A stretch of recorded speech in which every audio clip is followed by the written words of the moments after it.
Back on the Rampmobile. You might wonder why it's up on ramps. Well, I've been looking into the speedo, because we know that the speedo is only reading about 60% or 70% or whatever of what it should be. So I've got it on a ramp, I've got a jack, I've got a trolley jack, I've got axle stands, I've got a bottle jack right in there to make sure it's all nice and so it's not going to collapse on me. And basically how the speedo works is it's an electronic speedo, and you have a sender unit on the end of the gearbox.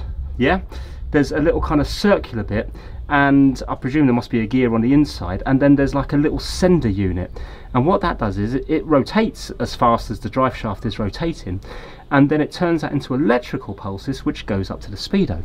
So now on these cars it's really common to have the speedo gears on the inside fail.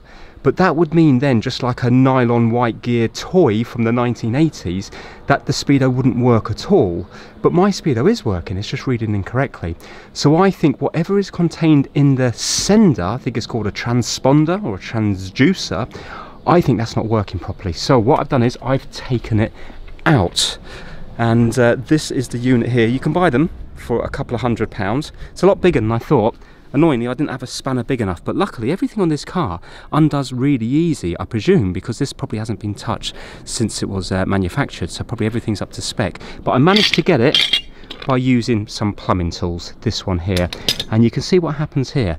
This is like a square spline, basically like an old speedo cable, but rather than this speedo cable going all the way up to the dial and it being mechanical, this is turning here, and for every, for example, maybe revolution, maybe it makes a pulse in here, or every revolution it might make 4 pulses in here, and that travels up the wires, and then the electronic speedo can recognize that.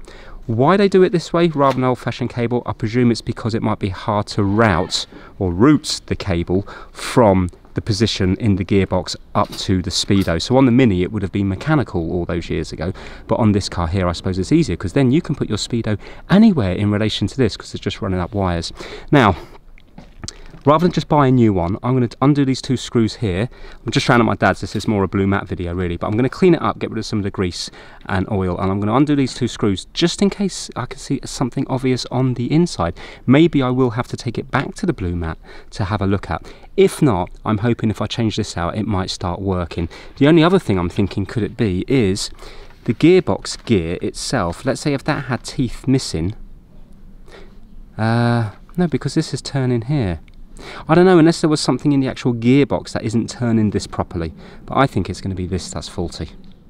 Right, so I've just undone 2 little machine screws, and this popped off really nice. They were really easy to undo, and I haven't taken it apart yet, but there was a spring and it just went out straight away. It doesn't look particularly corroded or anything on the inside yet, but before we dive into that, I just want to show you a quick bit of footage, because I appreciate not everybody might have seen the last video of where I was going through a zone that measures your speed, and basically it said I was doing 35, yet on my speedo it said I was doing 19. Then later on the motorway I was doing, on my speedo it looked to be about 30 something, and I was keeping up with the other traffic, so I must have been doing about 60-ish.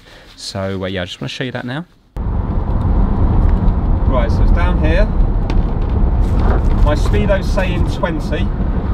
I'm just put my foot on the brake, my speedo's still saying 20. Right, I've got a sad face, 35. Okay, hold on, 30. And my speedo's saying 19.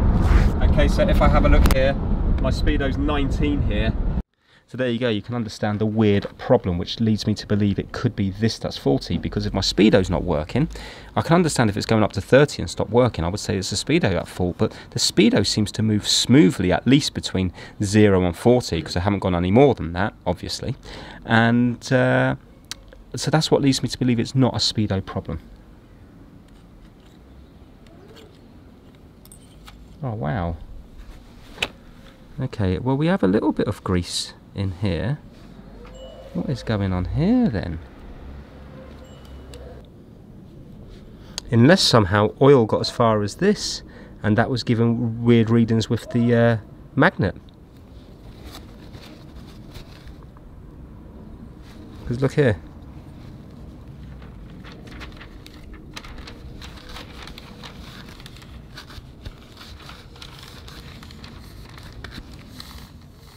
Right, so I've gone across these wires here because that's the coil, and they're measuring 2000 ohms, and there's no cold solder joints there.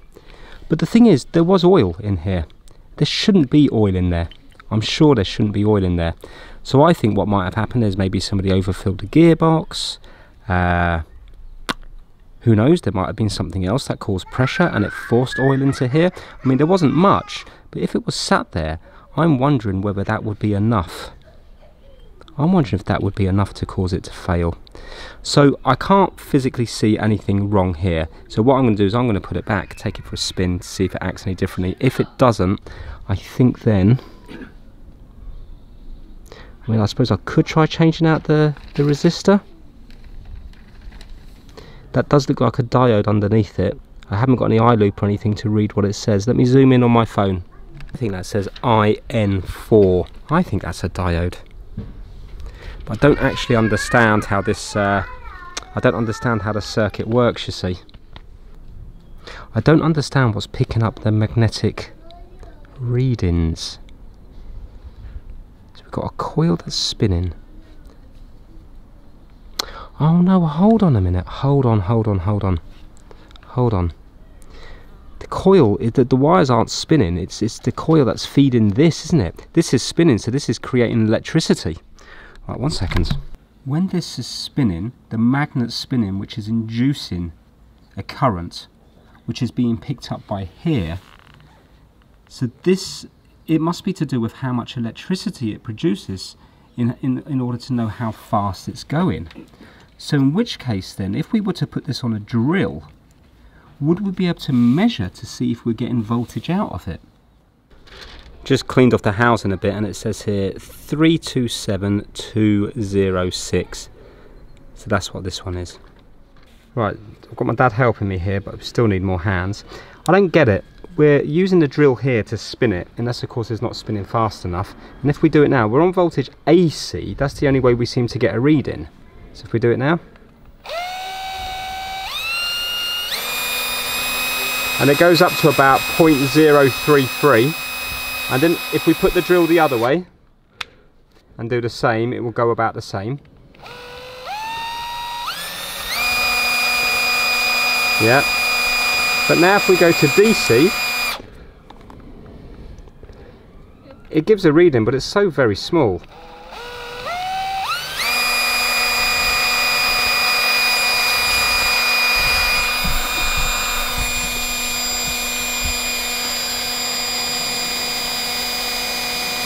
And the other way is the same thing again.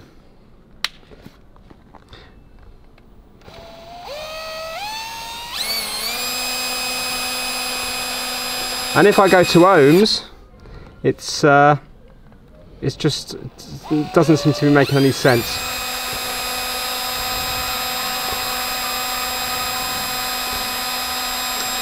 So yeah, it all seems a little bit inconclusive, unless of course I've broken it now, because it was working partially before.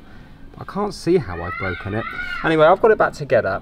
I'm wondering if it's something to do with the oil that was in there, and that was messing up, for example, the reading. But the problem I've got is I don't understand how a transistor and a diode, I kind of get the diode because maybe then it's only allowing the current to go through one way, you know, to kind of rectify it maybe. But I don't understand what the transistors do in there, you know, because I was expecting to see like a Hall effect sensor, and I think I'd get my head around that, because then there'd be magnets on here and the Hall effect sensor's reading that. But to me, this looks like this is the thing generating the voltage. Right, so I've put the little sender back in again, and basically it's exactly the same as it was before. I mean, it is registering. It's just like, you know, about 40% less than what it should be. You know what? I'm not convinced that a new transducer is going to fix it. It's £200 to begin with. And then I just don't get, the transistor is going to fail. It's going to fail like short. You know what I mean? And then it's not going to work at all. The diode's either going to work or not work. What? I don't understand what could be causing it where it's not reading it properly. So this is what I'm thinking. I know that this has been messed around with in here. I know that. I'm wondering whether some wires have been put. I need to see how the speedo is actually fed from the back. Maybe, for example, there's a bad connection at the back here, which is causing it to not read properly. It could be as simple as that. You know, maybe it's reading the same as it does in reverse gear or something. Apologies, the battery's died. So in the back of the dash, I know that work's been done there because somebody shoved an LED in there. So maybe they've swapped wires around accidentally. And maybe now that speedo is reading what it's reading, maybe if you're going in reverse or something like that. I'm not too sure. I know I'm clutching at straws here. It's just that, great, I spend £200 and fix it, fantastic. But if I spend £200 and I don't fix it, I'm going to be really annoyed. So I think I'm going to spend a bit of time today, because I haven't got a spare one, to see if it is or isn't faulty. I think I'm going to have a look at the clock, because the actual speedo itself, because that is, I know that that's been tampered with, and maybe it's been tampered with incorrectly. So I'm going to take the dash off and have a look at that. Just getting sidetracked here, but look, I just swapped the bulb over there. I'm still debating whether or not to put the green diffuser things on them, because I quite like the look of something a little bit brighter at night, you know. But anyway, you can see the difference between these here and that horrible one there and there. Now what these little green diffusers do is they soften the light and make it more a green colour, but I'm not bothered about having green, I just need things to be visible. So to get it past the MOT, what someone's done in the past is they fitted LED bulbs just to light up the speedo, because that would be an MOT failure. But the thing is, when you're driving, you want all the other clocks and instruments to be lit up as well to aid you in driving, and also it just looks nice as well. This car looks horrible at night because there's a bright blue speedo glaring out at you and nothing else is lit up. So I want to address that. The reason why it's so dim, and the reason LEDs have been put in there in the past, is because there's only 5 volts on this circuit. This whole panel lights across the board. They light up the cigarette lighter, the 4-in-1 instrument dash, the aircon, the windscreen wipers, everything, and also where the key is as well. You see me put a new bulb in. There was only one bulb in the right hand side. There wasn't a bulb on the left hand side, but you can see how dull it was glowing. It's because all of this is only operating at 5 volts, while these are all 12 volt bulbs. So that's why they're glowing so dimly. And it doesn't matter what I do with the dimmer switch, it's not making any difference. Whether I turn it all the way to the right or all the way to the left, it's still operating at 5 volts. Now I've checked out the dimmer switch.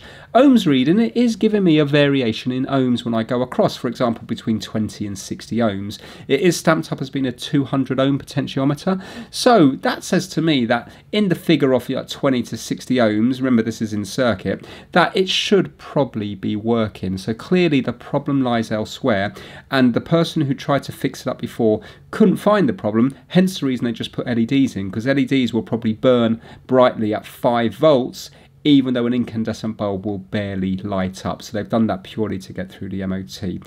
So a huge chunk of this video has been cut out because I need to go more to the relevant bits, but basically I have now started on the panel lights as well while we've got the dashboard off to see why they're not lighting up, because I need them to work.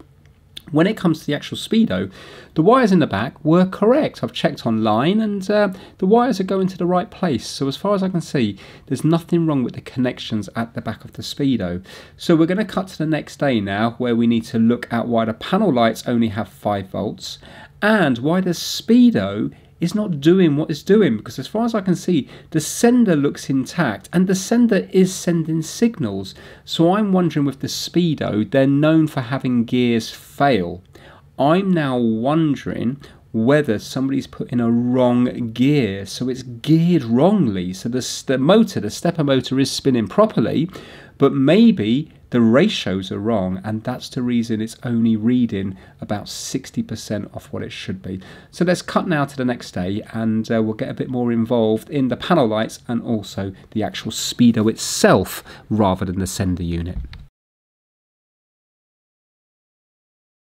Well, it's the next day now. I'm still trying to work out this panel illumination, because last night when I went for a drive, I could see nothing inside at all. It was really, really, really dim. So I could see the gear selector switch, that was okay, but everything else was super dim.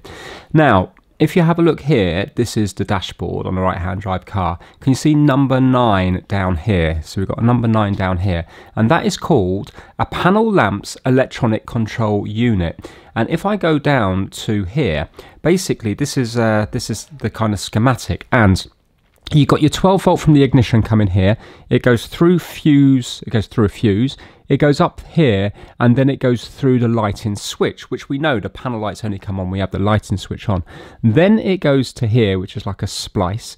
This is the dimmer control unit, the rheostat thing, and then it goes into this thing here, which is this lighting control unit. Now if you have a look, this is the only thing, all the lamps are down here. So if we work our way down, these are all the lamps for everything, like the 4-in-1 gauge, the speedo, the little illumination things on the right hand side and everywhere else, you know, all the aircon and that, they all have little lights on them, all of which I can't really see. And the reason I can't really see them is because there's only 5 volts on them, so we've just got a very faint glow.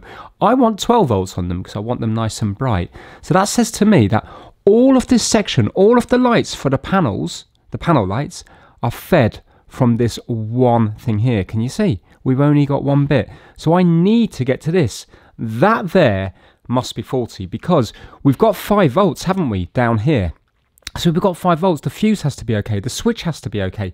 Haven't got a clue about this, but this bit here, I think, is going to be okay, because when I have tested this, I think it's 220 ohm on the back, and when I'm wiggling it around, I think I'm getting from like 20 ohms to 50 ohms or something. So that says to me then that that should be brighter than 220. So maybe if it was 220 ohms, it would be like 5 volts. But the thing is, I don't even know if it would go down that low. And I'm not too bothered about that. All I want is lights. I don't care about being able to dim them, and I don't think anybody else is too bothered either. So I think we need to get to this thing here. I reckon this is faulty. Now, if I Google that, this is one from a slightly later car, but it looks like I'm looking for something similar to this. This is 1990 to 98. So I think I need to go into the fuse board area of the car and look behind there somewhere. I've convinced myself that this is the thing that's putting the fault on. Right, if I look under the fuse board, behind the fuse board here, I can see something just deep down inside here, a few inches further than my finger. So I'm going to undo these 2 screws here, and there's another 2 screws here, and I'm going to see if this falls down, and that might give me access to it. Then I might be able to take it over to the blue mat and get it sorted. Right, so I undone those 4 screws, and there it is, just in here. Yeah. So I've had a feel, and it feels like I can feel 2 nuts underneath if I go like underneath this underneath here and reach under. So I think I need to get a little spanner under the 2 nuts, and then maybe it might pop out. Right, I managed to get it out, so I just had to undo the 2 bolts at the bottom from underneath. They were quite easy actually, and now I just need to take a photo of all the wires, the connection on all the wires here. Then I'm going to bring it over to the blue mat and see if I can work out what's going on, because I can see resistors and all sorts going on in here. Well, I'm not going to lie, looking around here, I can't really see anything wrong. It's all very dirty and stuff. There's a load of components I've never seen before. I did try spinning this, so what I've done is I've taken off, you know, the gear selector. I've taken off the cowl for the gear selector, and that easily allows me to see the light. And I put the ignition on and did this, and it didn't make any difference when it was connected. So I'm not really sure what that is there for. Unless of course it's failed, and that's why it's only putting through 5 volts rather than 12 volts. I think I'm going to undo these nuts here.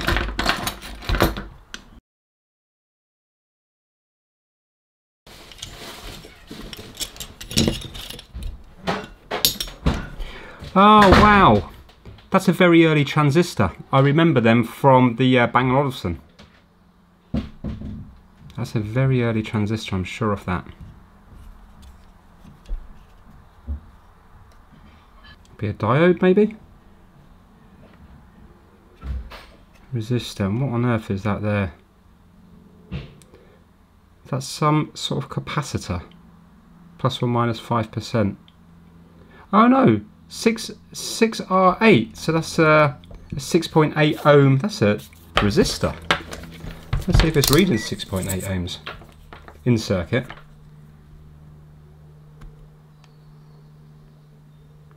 23 ohms. I'll tell you what, I wonder, where's this circular thing there? Do you know what I need to do? I need to write down the colour code and I'll have a better idea of what's going on, what's going to the dimming and stuff. Let's just see if this resistor is still reading something. 300 ohms, could be right, I'd need to read the colour code. Just going to check this diode, if it is a diode.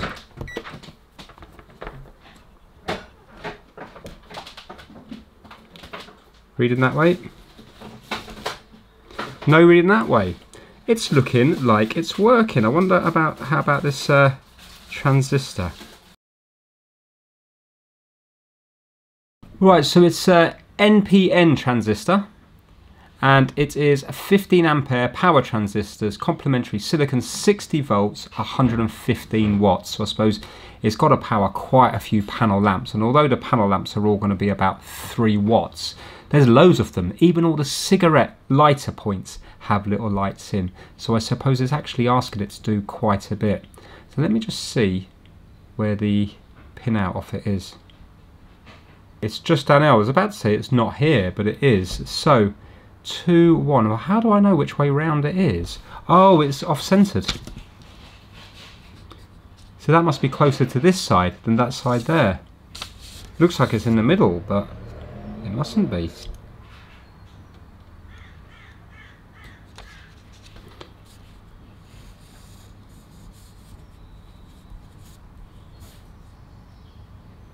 So that is 1 and that's 2. So 1 is the base and 2 is the emitter.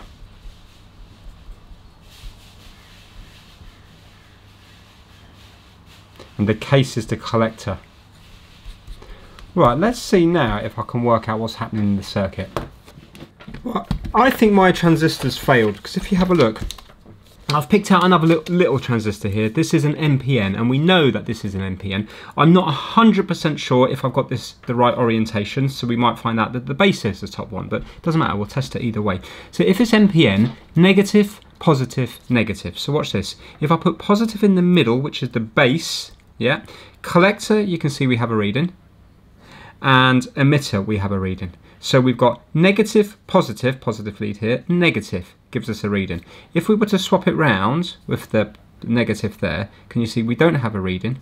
We don't have a reading because otherwise it'd be a PNP transistor. So now let's say if this is the base, yeah, and then we're going to go to the collector, yeah, so we're on here now. You can see that if we go to the collector here, we have a reading, yeah, and then if we go to emitter, we don't have a reading. Yep, and now let's swap that round. So put the positive on here, and then so this would be negative now, positive. So that's good that we've got a reading, but we should also have a reading here, and we haven't. I think the transistor's failed. Now let's pretend that this one here was the base, so negative, positive. So we should have a reading here, which we don't. And we don't have a reading here. So I think the emitter pin has gone. Let's go this way round, here and here. And it's the same if I go on this one here, because, well, basically, look, these two here are shorted together because the case is the collector. You can see it's a direct short. Yeah. So basically, this one here, the emitter, I don't think is doing anything at all because we're not getting a reading when we go onto it, and we should be getting a reading on. Look, if I go here or here, or here or here, so even if it was a PNP transistor, I should still have something between them, and I haven't. So basically that there is not working. So if that's not working, oh my God, and that goes to there. So let's say now it goes from here, it goes to here, and it goes out to the lights. That's why it's not working. Can you see? So I suppose what we're getting is we might be getting the voltage from the collector through here, the resistor, because we are getting 5 volts at the lights. So is that why we're getting the voltage? Because it's just coming through the resistor, and this is knocking maybe 12 volts down to 5 volts, while it should be coming through the transistor onto here and giving us the full 12 volts when we're calling for it on the dimmer. Is that the problem? I think I've worked out the problem. Yes, I'm sure that's it. So now I want to see if there's like a modern day equivalent of this that I might be able to just put in, like a kind of MOSFET-y type transistor thing. Apparently they're a really popular transistor. They've been around for years and years and years and still being made now. So basically I've bought 2 of them just in case I do something wrong with the first one, and I've paid first class postage.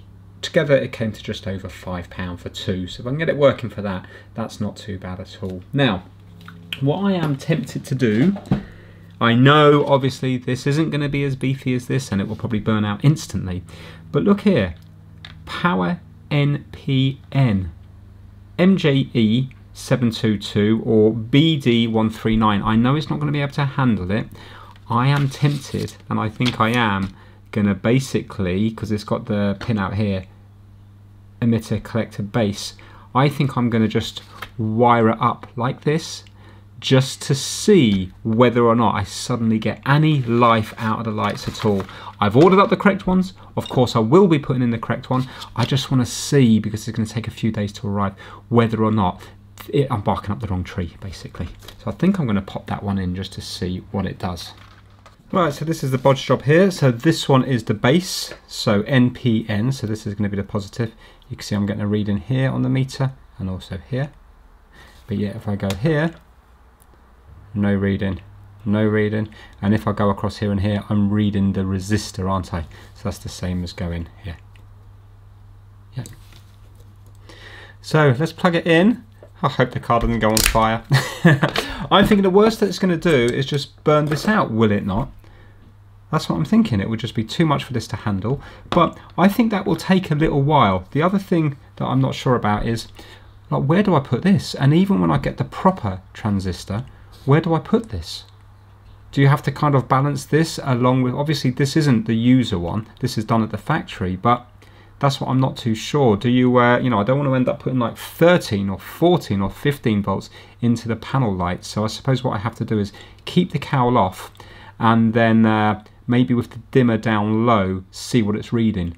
And if, or maybe I'll go halfway to begin with, halfway on this, so about there, and then halfway on the dimmer, and see what it's reading. And then if it's reading a safe voltage like 9 volts, then I can start putting the dimmer up, and maybe I can see if there's more voltage at the lights. Does it not work like that? Is it current? I'm not too sure. Let's plug it in and see what it does. Alright, Nervous Neris is in town. I have got it connected up there. I really have not got a clue what's going to happen. So let's put this halfway. So hold on one second, here to here, so there, that's about halfway. All right, here goes. So we're going to be looking at this little light here. Now turn on. Is it going to go bang straight away? Let's see.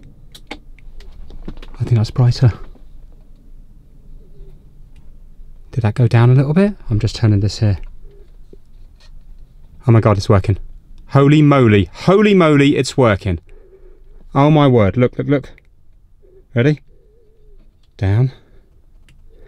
Oh my word.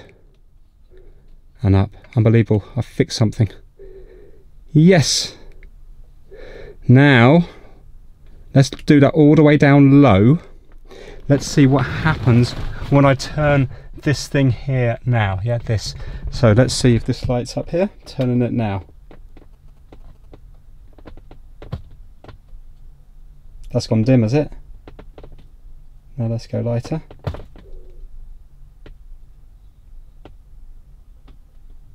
Yes, gone brighter. I think a little bit, not too sure. Do you know what? I'm going to keep that halfway. Doesn't seem to make that much difference. That must be like for fine adjustments. Well, there we have it. Oh, that's so good. At night now, I reckon that would light up quite well. Results, so it was a faulty transistor. Unbelievable. So happy with that. Right now, what do I do? Let's turn this off. What do I do about the speedo? I'm so happy that that's working. Do you know what I'm wondering about the speedo? I'm now wondering if somebody's messed around with the gears in here and put in some aftermarket part where it's not counting properly. That's what I'm thinking. So I think I might take the speedo out, get it on the mat and see if we can find out what the gears look like. So what I'm going to be doing here is I'm going to be disconnecting this now, because I can already feel there was a little bit of heat build up on that. So even if I was maybe just driving for 5 minutes, it might be enough to burn it out. So I'm going to leave it disconnected and not do any night driving until this until the new part arrives. My oh my, you don't understand how relieved I am, because I was driving it last night and it's so unnerving when everything's so dark. And obviously this has been an ongoing problem because somebody had fitted blue lights to it, but that just looked horrible. At least now it's going to look good. Also, I'm going to buy some of myself those capless little plastic back boxes for the holders, the bulb holders for the little capless bulbs, and that way then I'll be able to maybe sand down the outside of it to make it fit in these holes here. So I'm going to buy some of them up as well. So happy, there you go, it's taken out there. So I just can't drive it now at night for a bit, but that's cool.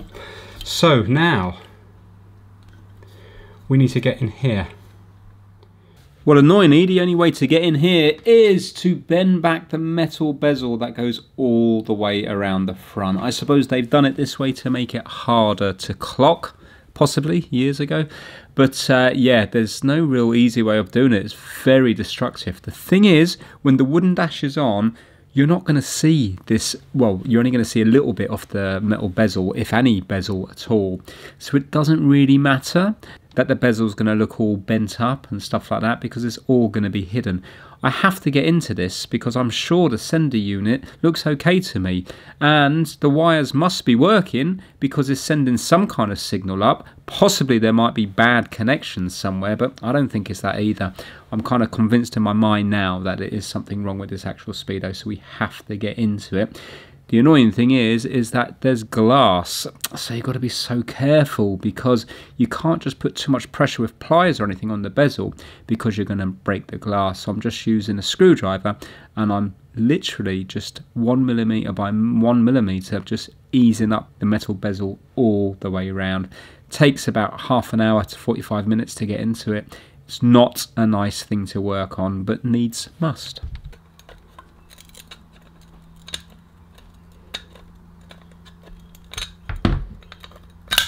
There we go. Result. Yeah, there you go. Can you see? Tiny little bit of break there. I knew I heard glass breaking. Right, I'm going to put that to one side so I don't smash it. And now you see I don't have to worry. Here I can open it up now without, I could be a lot more aggressive.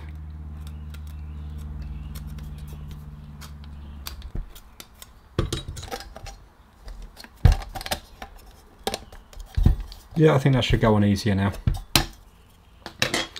Right, okay. Go on, do the screw here and here, and let's take this off as well.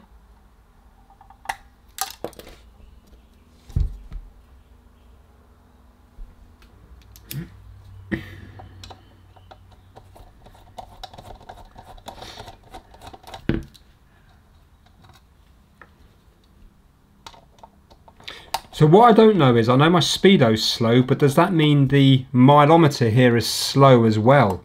So for example, this car's got 151,000 miles, but if it's underestimating by about 40%, maybe it might have a lot more than that, depending on when it went faulty. It feels like it's held in with some sort of foam. There we go. So it's just this foam here. That's all disintegrating here. That's just to stop light bleed, I think, from the indicators. Should be fine.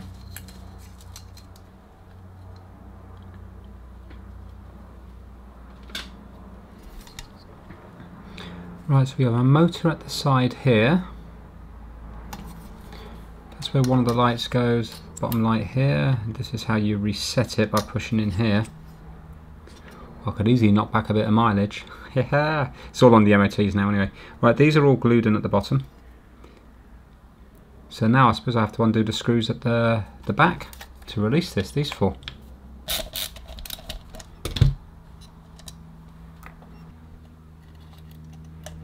We've got diodes back here.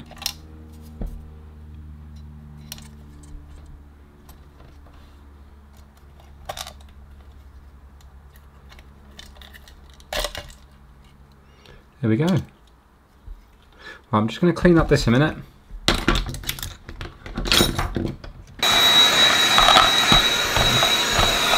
don't know what I was expecting to see, but I wasn't expecting to see microchips. So this is where the motor is. Clearly the motor's working because it's spinning. So it's all going to be, so this is a different setup than what a lot of other videos have, because the other videos have a broken gears. But with this, the gears are not visible. So the motor's going through the middle. I mean, we have, you know, the needle's going to turn here. At the same time, it's going to turn all the other gears that it needs to turn, I think. Oh no, looking in here, yeah, I won't be able to show you, but it's like a clock spring. It's like a clock spring, and then it comes back down again. So voltage must put this round. So that's nothing to do with the reading. I don't think the motor is anything to do with this here. I think the motor is purely for the actual mileometer part of it. But this is to do with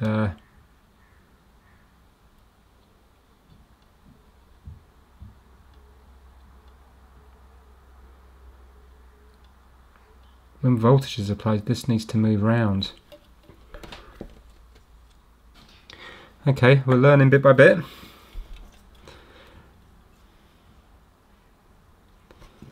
So that's going to be turning here.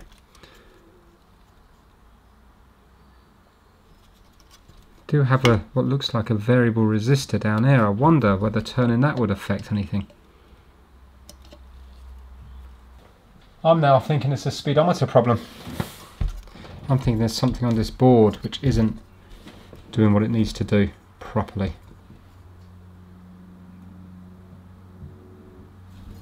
Oh yeah, look, is that how you calibrate it then? I wonder, has this gone off? See what the chips are? SAF 1092, Germany,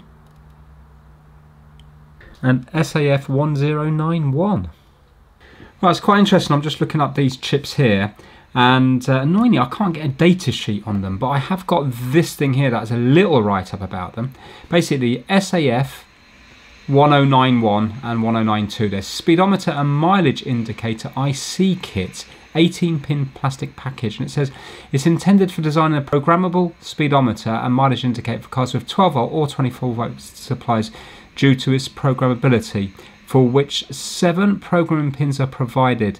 The circuit can easily be adapted to different cars and different tyre diameters. An additional pulse output is provided for driving a taximeter. Overvoltage protection. IC detects the car's speed by means of an LC oscillator whose coil, this is worrying, whose coil is placed near the drive shaft of the gearbox and is influenced by a piece of metal attached to this shaft. Well, mine wasn't, was it? But I suppose it doesn't make a difference. But this is supposed to be providing a pulse. Each rotation causes a dropout in oscillation, in this way producing a pulse train whose frequency is equal to the rotation speed of the shaft. Well, I suppose it's just done by a wire, isn't it? And then, but that rotation, unless there's something on that magnet which has a pulse, you know, just when the magnet goes round, it pulses once.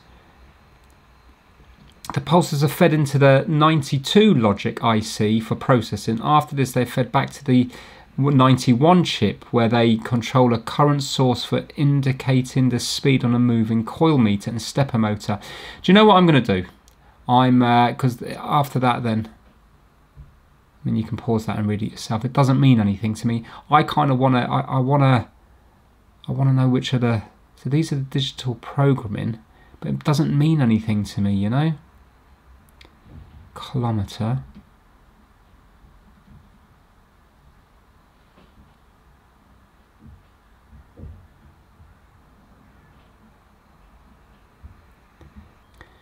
I wonder whether I should just leave it as it is and turn this dial here, because look, when I turned this, it made like a cracking sound where it was getting rid of the setting glue or whatever they use, the glue type stuff that they use. But look, if I go to here, there's a lot of range in here. So if I just go between here and here and turn this, originally it was on 17.3. Watch this. It goes all the way up from basically 1 ohm all the way to 92 ohms. So I wonder, should I set it at, see, I don't know if you need more or less. 17, should I go up to 35, pop it back in the car and see what it's doing. Right, so I've just got it roughly put in, and I think what I'll do is I'll bring a small screwdriver with me, and then hopefully I'll be able to adjust it from in here. Well, unfortunately that's made no difference at all, so I'm going to pop the speedo out again, and I'm not sure, I might go the extreme one way or the extreme the other way to see if that makes any difference. Well, I wasn't expecting that to work. I've gone right the way to the other side now, and now it feels like I'm doing like 5 miles an hour in real life or 10 miles an hour, and it goes all the way up to 30. So I think that's brilliant. So we will be able to hopefully fine tune it. Let me see if I can angle the camera where you can see the speedo. Right, here we go. So you can see it kicks into life straight away. I'm barely moving. So I'm going to keep fine tuning it, and then when I think I've got it about right, I'm going to find some road signs, you know, the speed signs, and hopefully I'll be able to, you know, calibrate it against that. Obviously it's not going to be perfect, but it has to be better than it was. Well, I nearly had it. It was reading about 27, but I was actually going 30. But now I've gone too far the other way again. So just to explain what I'm doing, when I take this out here, there's a little hole at the back. Yeah, so I'm not going from the top of the potentiometer, I'm going from the bottom, you know, where Rolls Royce would tune it from. And if I was to go anti-clockwise, so counterclockwise, yeah, so this way, then from behind, yeah, so let's say now I'm pulling this out to the side, so when I go counterclockwise, it's getting a lot more sensitive, meaning that I'll be doing 10 miles an hour in real life, and this is reading like 25, 30. And if I go clockwise, then it's like I was when I got the car, where, for example, I'm doing 20, but really I'm doing 35. So if you need to adjust it yourself, then that seems like the way it's happening on this car anyway. So now I'm going to back it off a little bit. So I'm going to go now clockwise, because it's you know, I'm doing about 30 and it's registering 40. So I am getting there. It's just a bit time consuming. I suppose what I could do is I could get like a GPS type thing, and then I could fine tune it without having to go through these speed things all the time. Well, I couldn't be any happier. I've got it so that roughly 2930 is registering 3031 on the signs when I go past them. It's a bit hard to gauge because, you know, I don't know how quick they update their speed. The bottom line is that it's a lot closer than it was before. It might not be perfect, but this seems to be reading just a tiny bit under, but I reckon those signs are probably reading a little bit over to persuade people to drive slower. I might see if there's an app that I can download on my phone or something, and that might give me a kind of, although it won't be instantaneous, if I'm going along the road at a steady speed, it might give me an indication. So I'm well happy with that. Really, really happy. So what I'm going to do is I need to put some, I don't know, nail varnish or something on there just to seal it in position so it doesn't vibrate off.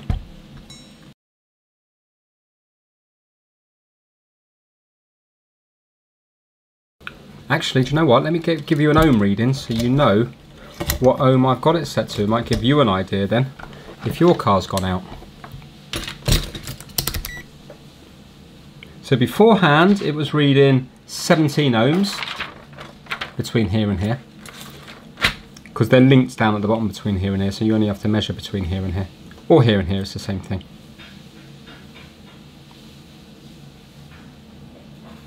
Only 22 ohms, not much in the difference at all. That's interesting. I was expecting to see a bigger jump. 22 ohms. Now 22. There we go. Well, we've had a right result in this episode today. We got to the bottom of why the panel lights are not illuminating properly. So hopefully when that transistor arrives, everything will be nice and bright in the car, which I've never seen at night. So I'm looking forward to seeing that. And we've got to the bottom of the lazy speedo. So I'm so glad that I didn't buy that new sender unit at the bottom there, unless of course it's still a sender unit problem. It's just that I've kind of recalibrated now because the components are failing everywhere, and I've just recalibrated to make it work. But maybe it might go out of whack again in another week, month, year, I don't know. Or is it a case of, do I need to change out the 3 capacitors? Would that solve this problem here? I really don't know why the speedo was lazy. Maybe you can help me out in the comment section, because clearly you shouldn't have to be recalibrating this. But maybe year on year it's been going out like 1 mile per hour a year, and then over the 35 years it ends up being quite out. I mean, I don't know. Could it be a serviceable item that maybe every 10 years Rolls Royce look at? I think it's highly unlikely, but you add it down to the comment section what you think, because clearly they have got a little calibration screw there, but I think that's all done at the factory at the very beginning on some sort of rolling road, and then it's designed never to change again. So I don't quite know how this has fixed it, but it's not perfect. I'll show you a little bit of driving now, but it's definitely better. So what I'm doing is I'm putting a little bit of hot glue just down the hole, just to stop the potentiometer vibrating loose, and then changing its setting. Hopefully the hot glue will just keep it in position. So whilst I'm whacking the hell out of this bezel, trying to get it back into place, we'll give a shout out to the My Mate Vince Massive. The members this month are KipDigital.com, Kip Hakes, Max Rokotansky, Chris Seal, Felipe at MrKeeps.com, DJ VG, Pigsy, Anthony Dean, Bazza2, Russ Madison, Gaspar Heller, Rickard Berglund, Soul Reaver 555, the My Mate Vince Fan Club, Shamsa Al Sawadi, and Stuart Park. Massive thanks to each and every one of you. So now I've put it back in the car. I've also ordered up some parts. Let me just show you the parts that I've ordered up, and then I'm going to show you a little bit of driving. Right, I've been busy ordering, so I've got 2 bulb holders for here and here, and I've got the lights to go with them. But I got 12 volts, 4 watts. They seem to be more available than the 3 watt ones. It's just going to burn a little bit brighter. I can't see anything in here getting overly hot, so that's going to be fine. And I bought a few more, well, 10 more spares of these in case they fail, and they're probably going to be in other parts of the car as well. So yeah, I've got all that, and also I've paid for my power transistor as well. So once all of them arrive, then they can all be installed. Right, I'm going to get this all back into the car for the time being. You can see that it actually went on okay. Well, I mean, it looks a mess, but you won't know that when the wood's on it there. And yeah, there's no wobble. It's not going to make any annoying noises, vibrations. So yeah, should be good. Right, so I've just downloaded an app. I don't know how accurate it is, but basically to me it looks like I'm doing about 26-27 miles an hour, and I'll try to keep it steady at that. And now if we look at the actual app itself, it's saying 28, so you can see it's not too far, which is pretty good. So it looks like it's under reading a bit, but I'm happy with that. So now, for example, when I go through the speed camera just here now, I think I'm doing about, well, I mean, the car's saying I'm doing about 23. I'm saying 25 there, so that's absolutely fine. That's absolutely fine with me. So fantastic. It looks like we got the speedo working again, which is really, really good. And also this is still working here, the gauge, and when my transistor arrives, it means we're going to have nice panel lights around the place as well, and the panel dim will actually work, which I wasn't expecting that at all. I thought I'd have to bypass it. So really, really successful video. Right, it's a few days later now, and you can see that they're off-centered. So this is more towards this side than that side, which indicates that this here is the base, and this here is the emitter, and the case itself is the collector. So remember, NPN. So it's going to be negative, positive, negative, yeah? So negative, positive, negative. Now watch this. If I go here and here, can you see we get a reading? And if I go here and here, I'm on diode test, we get a reading. Now if we swap it round, so that the negative is on the base, no reading and no reading. So when the red lead on diode test is on the base, we have a reading here on the emitter and a reading here on the collector, which we do not have on here. You can see there between the emitter and the base, between the base and the emitter, there's no reading. So I need to solder this into here, which I'll do now. Also, check out these bulb holders, look really nice. I've got 2 of them. and they fit perfectly onto these ones here. So I'm looking forward to getting these into the instrument panel, the speedo. That's going to look really nice. It's going to finish it off perfectly rather than having some dodgy LEDs. Look at that. Well happy with that. Right, I'm going to get these soldered in. Right, so that is it wired up there now with the transistor using the same mica little plate underneath it. So the case is not shorting against here. The screws are insulated on this side here as well. So basically we've got no contact between, for example, here and these screws here. Yeah? You see it's not shorting there. So I think we can put that back together now. And also it provides the perfect space to add another couple of Patreon names. Right, I fitted that module down there with the new transistor, and now I'm just working on here. So you can see that I've got rid of the black wire, and now it's just fed with these wires here that would have originally been red and yellow. And these are going to slot nicely.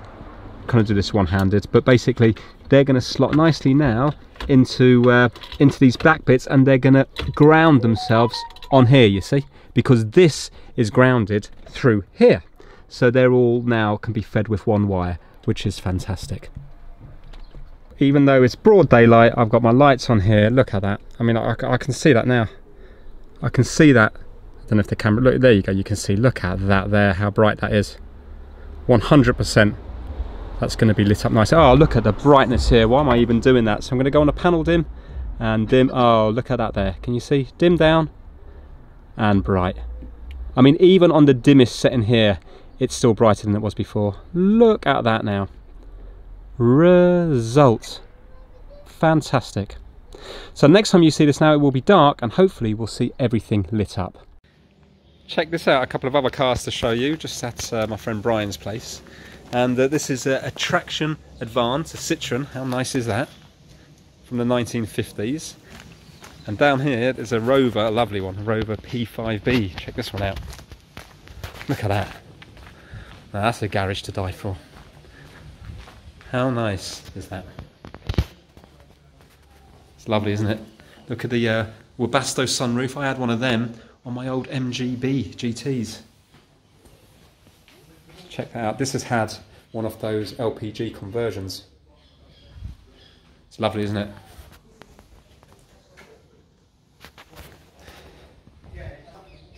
Is it better than the Silver Spirit? What do you think?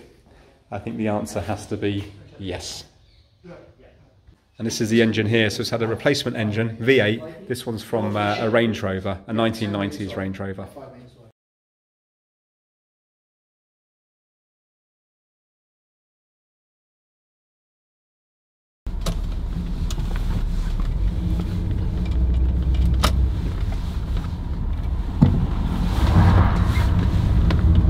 Right, as you can see, my dashboard is lit up. How amazing is that? So it's not dark outside, but I've got my lights on, and I can clearly see that my dashboard is lit up, even over here with the little key thing. I'll show you when I pull over later on, but it will be like a little green glow. So what's interesting is it looks like it's got a green glow to match the lights here off the clocks. Because I was thinking, why do they put those little green rubbery like things on to diffuse the light? It would be nicer if it was just white light, the same as all the interior lights. But I suppose it's easier on the eyes for motorway driving or long distance driving to have just a bluish green glow, and it's the exact same here light as the clock. So yeah, thought has gone into it, and in fact the little light here that tells you got your lights on is all green. So it sort of marries up. So although I put white bulbs in the Speedo, when you put it into this little case, it's got like that case looks like it's got a bluish green coloured glass at the end of it. So yeah, it's nice. Again, it's that bus weren't going to stop. It's just nice attention to detail that they've done. Now watch this. If you have a look at this bit here, you can really see when I dim it that it will go down. So I'm dimming it now, and down, and now I've gone all the way down. So you can see that there's a nice difference between being dim and bright. Now put it back up, and I can see that everything has gone up light again. So I'm really happy with that. It's lovely to be able to see the dash working at night. Look at the beast. It looks phenomenal. So it's lovely seeing everything lit up. Number plate lights and everything. And it's lovely when everything just lights up on the inside like that. And check out these dashboard lights now. You can clearly see them working here. Look at that lovely green glow coming across there. And even here, remember I changed the little bulbs here, and you can see around the keyhole now, you can see. So it's lovely that you can just look at that there. Look how bright that is. So I'm really happy. I can clearly see all the gauges. All of that, let me just take this out here. All of that because of one transistor. How good is that? One transistor. So hopefully if you're watching it and you've got a problem with your panel lights, then there's a good chance that that little transistor on that unit's failed as well. And I bet that unit has been used for probably the Silver Shadow and all of the Silver Spirit series, at least up until this one. So yeah, really happy. Been driving it around. I've knocked up another 30 miles just now, and it is driving like an absolute dream. I mean, even now the engine's running, you can barely hear it. It is working an absolute dream. Really smooth, incredibly easy to drive.